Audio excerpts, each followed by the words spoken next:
The concern about how the military handles sexual assault allegations when they occur is something that's been talked about for years. As our Joe St. George reports, changes appear to be on the horizon, with survivors saying it's about time.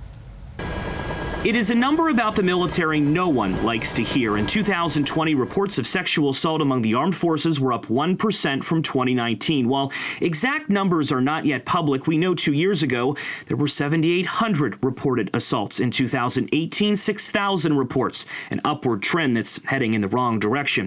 Amy Marsh's husband is an active duty officer with the Air Force. She says she was assaulted by her husband's commanding officer at a social event at Traverse Air Force Base in California. He was supposed to be my husband's mentor, so I reported it months later because I was afraid to say anything at the beginning. It was then Amy learned how complicated the military sexual assault reporting process is. The commander gets to make the decision. Currently, commanding officers of the accused decide if a sexual assault case should go to trial. A proposal in Congress would change that so independent military prosecutors will decide if an alleged crime warrants charges. Commanding officers would still make decisions on more than 55 other potential crimes. In Amy's case, the commanding officer of the man she alleges assaulted her decided her claim didn't warrant a court-martial. For her, it was devastating. None of these commanders has the experience or the knowledge or the education that a private prosecutor would have had.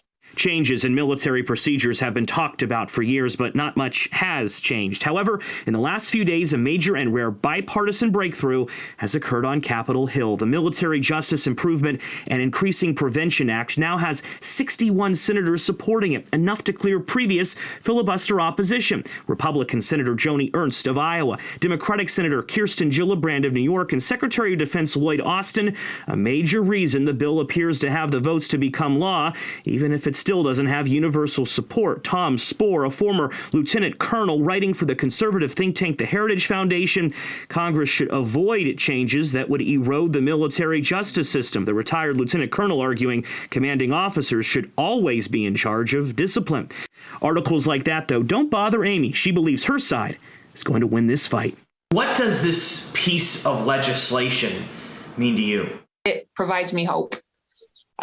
Hopefully, this legislation will prevent future incidences such as mine. In Washington, I'm Joe St. George.